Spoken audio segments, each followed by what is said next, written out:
Noob D&D Dad here. We're going to talk about session 20 and 21 for my son's group. We will talk about the other group I'm DMing for, the Military Veterans campaign, in another video. These sessions were kind of crazy. They had some really interesting admin, and also my players went off the map. So we're doing the Dragon of Icespire Peak, and so this is the map that we normally play off of, right here. And my players really wanted to go up this road and visit Cony Berry. They were really excited to go to Cony Berry. And then they wanted to go beyond the map to a place called Tribor. And there's a few reasons that they wanted to go off the map. One is because Phandalin just does not have all the goods and services and stores and things that they want, right? So my friend was thinking that if they go to the Tribor, there might be more stores there. They might be able to get some cool stuff, etc. Also, he's giving me a taste of my own medicine because when he was DMing for me for 3.5 edition, I straight up told him that as a player, I wanted to challenge him as the DM. I wanted to basically make him generate the world around me. Like I would keep trying to go places and have him require him to just on the fly generate it. And so I think he's been getting revenge because he's been doing that a lot where he's like, we're going to go here now. And it's just not in the book. And I'm like, all right. But we'll tell you how I stayed on top of it and generated the world around them as they stepped off the map. So they're heading up the trail to Cony Berry, and they finally arrive. And they already know that it's all desolate, because I think they went through it before. So I already talked about how I had a sign outside that said all dead inside, and then they thought there were zombies, so it was a little bit of a misleading sign that I put out there. But they decided they wanted to do more exploring of Cony Berry before they headed to Tribor. But in Cony Berry, I rolled for the dragon, and if you remember, the dragon has a dice table that you roll. Every time there's a scene change, you roll a d20 to see where the dragon is. So I rolled a 15, so it sent it to the Shrine of Savras, which is just south of Cony Berry. So realistically, it's possible that the dragon could see their movement, and so they had to kind of hunker down and hide in Cony Berry from the dragon. So in Cony Berry, which has the road going through the middle of it, I decided to make a very simple outline of a few buildings. And so the town hall, just like the ruins of the town hall, is kind of where they were going to stay for the night. But they decided they wanted to do a circle around and check these buildings. And so I thought it would be fun for each of the buildings to be it's all destroyed and there's just a little bit of walls left. But then in the kitchen, there's a hard wood door that goes down to a cellar. So that gives room for them to explore several different houses in Cony Berry that are destroyed, but that of course the cellar survived whatever fire or destruction. So in one of them, they found a bunch of rats that they fought or that were eating each other.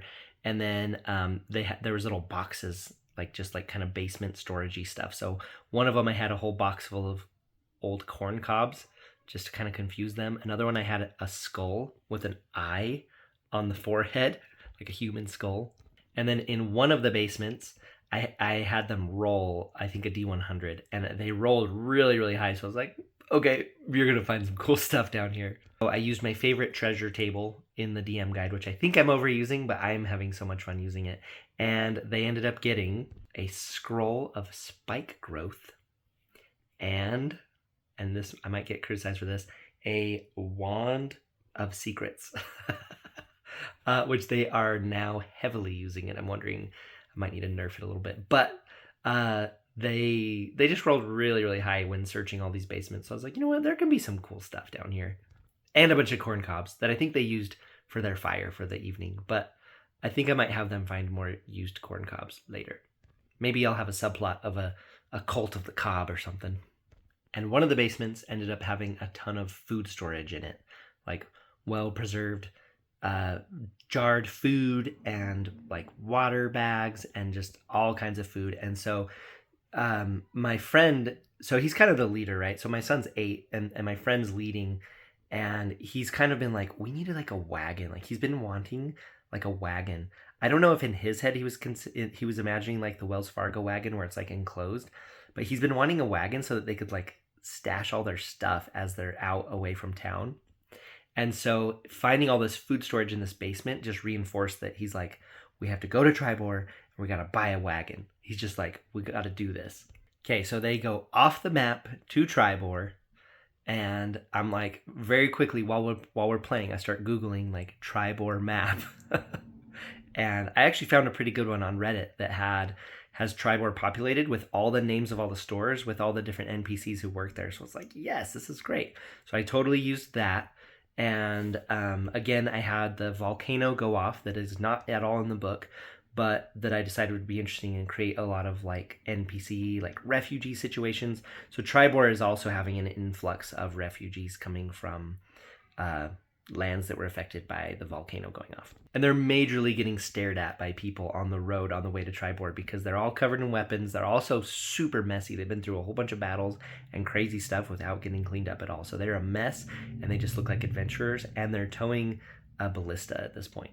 So they go to a store called the Cart and Coin that I have being run by a family. So husband, wife, and a couple kids are helping people find and buy carts. So a lot of this rest of the session is totally admin, but I think it was just really interesting because they were doing such interesting things. So they basically talk to the guy and they're like, we want a wagon. And as the guy talks to them and they talk to the guy, they decide that it's going to be like a totally custom wagon. So it ends up having, or carriage or whatever. It's going to have windows. It's going to have a turret attachment so they can attach the ballista on top and it can rotate 360 degrees. And there's a hatch to climb up. And they're just going to put a tarp over it while they drive so that you don't see the ballista hanging out. And what else? There's going to be spikes that come out the sides like a Ben-Hur chariot. And there's going to be little tubes, little talking tubes. So the driver can talk into a tube to the people in the back. So there's all kinds of features on this wagon, like extra storage. And it's basically going to be their battle storage wagon home away from home. And I may or may not have added a few features in multiple sessions afterwards. I think eventually we'll cap off the features that we're going to add. But I basically priced it out to 765 gold pieces for this custom wagon and told them it would take X amount of days. So then they have like some time to kill. They have this golden bell that they need to go get melted down or sell or whatever. So they give the wagon guy 500 gold as a down payment to get started working on the wagon. Then they head to a place called the Happy Horse Ranch. So that they can buy 2 more horses so that they can have 4 horses pulling their wagon. And then they have to pay to have their other animals housed there while they go about the town. So it's like my 8-year-old was taking it like a champ because we're just role-playing going around town, like shopping and doing errands and stuff. But I thought it was super interesting. I kind of think they did too. I also think they were a little excited to be off of the map and be in a town that actually like exists and has people and things happening in it. But I was able to tie it into the campaign by having refugees be there and having it be a very natural place, leaving the map and going to Tribor. Okay, and then they go to a blacksmith or not a blacksmith. I can't remember which store, but it's a store that made sense to sell their bell. And so the person agrees to do it. And I did the same thing for the other group that I have it cost 50 gold. Now this one is, they're not melting the bell itself and giving them coins. They're just buying the bell. But it's worth 2,500, but they're going to buy it for 2,450 because of all the work that it's going to take to deal with this big hunk of bell gold. And the lady gives them a 700 gold, like advance for the bell. So they trust her a little bit.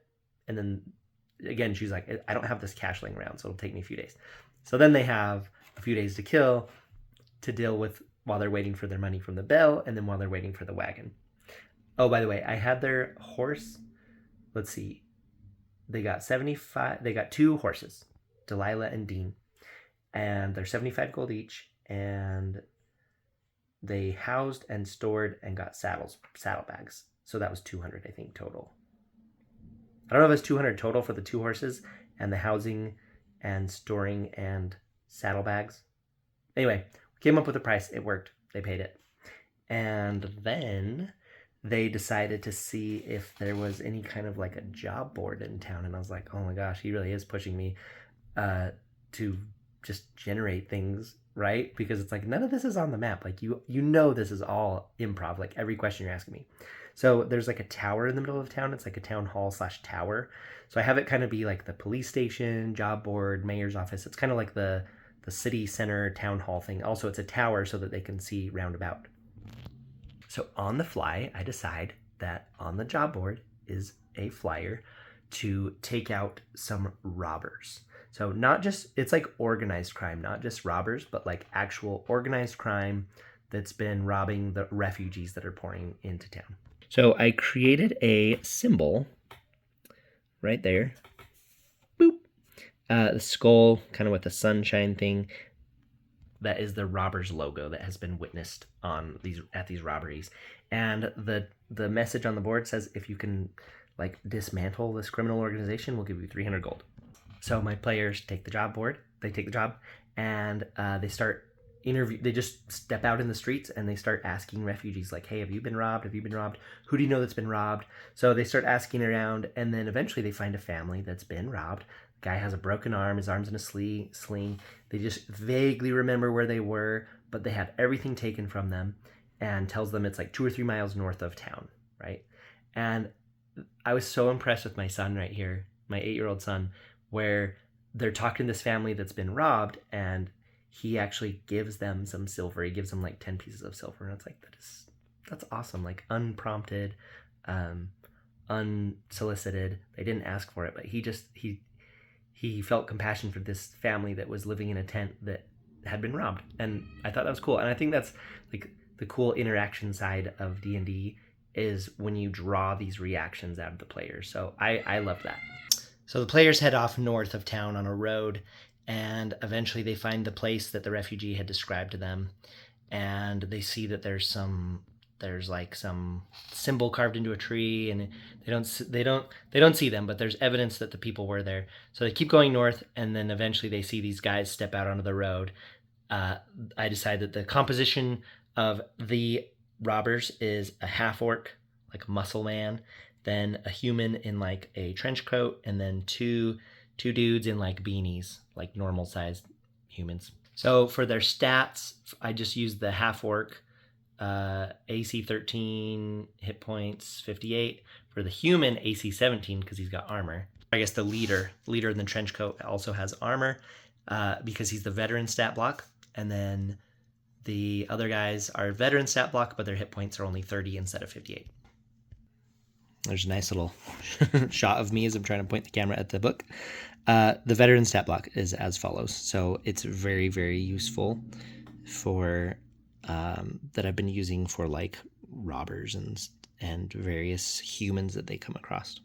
Anyway, so they're trading blows, mostly just trading misses back and forth, shooting magic, shooting arrows. Like it's really not looking great. They are starting to hit and damage each other, but it's I don't know if it's kind of like a sloppy fight. And that's where session 20 actually ends, in the middle of that fight.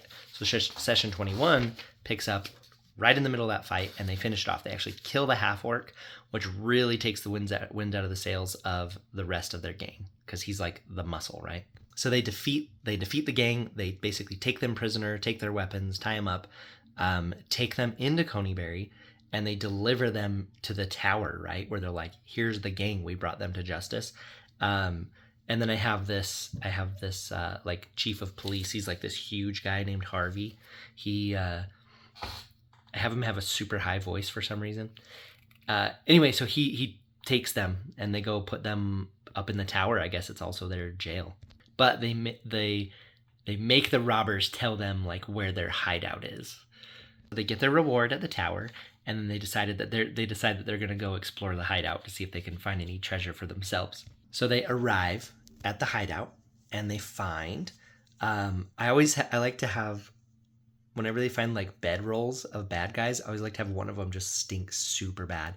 So there's 4 bedrolls, right? Because there was 4 guys, and one of them just stinks like super bad. And so I think they burned that one, but they actually like slept in their camp, and they found like a secret like tree storage area where they found a little treasure. And once again, I used my very favorite table in the world.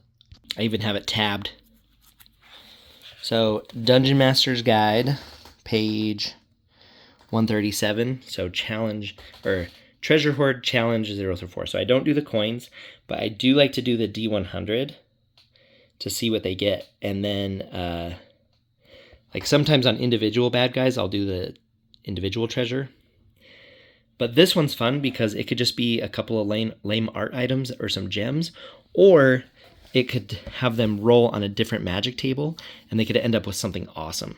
So I love this book and I think it creates like infinite possibility. So I've been having so much fun with that table. So they actually ended up getting like rolling super high on that. So they actually got a +2 longsword, which they were very excited about. And of course the fighter, he kind of just absorbs all of that stuff. Like he gets all those cool weapons. And so at this point, my son is actually starting to get a little bit bummed out as far as like everyone else having really cool weapons because there's not really any wizard specific stuff.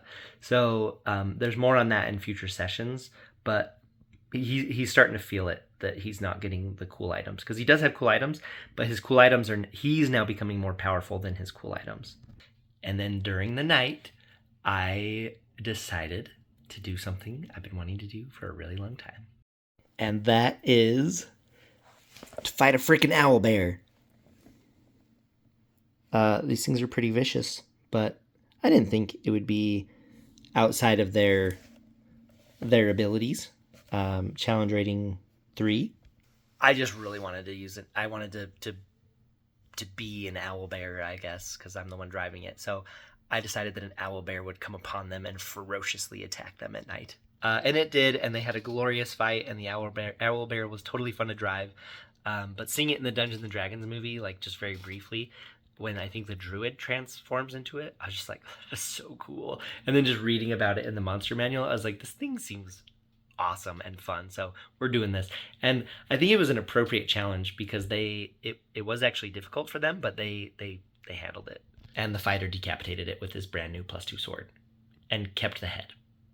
So they actually went back to town, and I can't remember if I made them roll a persuasion or what, but they asked the people at the tower, they're like, so we just killed an owlbear, and I think they gave them, if I'm looking at my notes right, I think the town people gave them 100 gold for killing the owlbear, because it's kind of like in some like western states now, like you can just kill like coyotes or whatever, and there's like I don't know if you get money for killing hogs. People that live in that area, you have to let me know, but in my area it's like coyotes.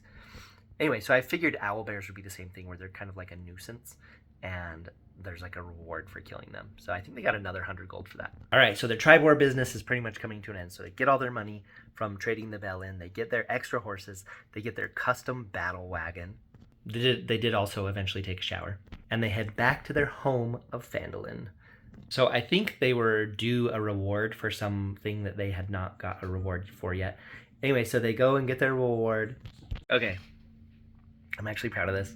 So on their way back to Phandalin, I know I went to Phandalin already, but on their way back, I remembered that I needed to, again, roll for the dragon to see where the dragon was. And the dragon came up at Mountain's Toe Gold Mine, where, if you remember, they had sent the rats there. They lied and said that they had cleared it out for them. And so in the distance, they see the dragon swoop down and get something, and then it flies over the top of them. And as it flies over the top of them, you can hear the wererat that's like in the dragon's clutches as it flies over the top. You hear it yell, "What's all this then?" as it flies off. And my players got a good laugh out of that. So it turns out that that is like the trademark statement of the wererats, is anything happens and they're just like, "Hey, what's all this then?" So anyway, I was proud of that, and the players thought that was pretty awesome. So it's like a good like closing on the wererat chapter is the dragon flying off with the one in its mouth. Okay, so the players meet up with the town master, and they take everything off the job board, which is, I think, Dragon Burrow, Woodland Manse, and something. Oh, yeah, I think that's it, or the lighthouse, something. I don't know. Anyway, they cleared the job board, and but my friend, who he's the one that kind of orchestrated the NPC Yance basically taking over Axholm after they cleared it out, right? So he goes to the mayor and he's like, hey, Conyberry's empty. Like, we could resettle Conyberry. And if you want, like, in exchange for you giving us like huge tracts of land up there, like, we could organize that and help you resettle it. And then you will be in charge of Axholm, Phandalin, and Conyberry, and kind of create your own little thing here. So I thought it was kind of cool. My friend was kind of playing on the idea of building Phandalin's influence in the area. So but also while gaining their own, because they have the house in Phandalin, and then they have basically they can stay anytime at Axholm because they're buds with the ants, and then they want to have like land in Cony Berry. So I think it's cool that he's like thinking like future. So it's fun to think, like we were kind of thinking the other day how like once these characters like totally level up, then there might be stuff like named after them, or just like they might play their children as characters on new adventures. Anyway, so it's just fun imagining the long-term lives of these players. But that has been session 20 and 21 for my sons and my friends and the nephews campaign, and I'm loving it. I think Dragon of Icespire Peak is an awesome setting, and then I've just been loving using the monster manual to grab the owlbear, and then the DM guide to add additional treasure, because there's already treasure in the campaign book, but I like adding additional stuff, and it's been a total blast. And so thank you for joining me. Stay tuned for more. If you like this kind of thing, please share it. Make sure to tell your mom, and we'll see you on the next one. Bye.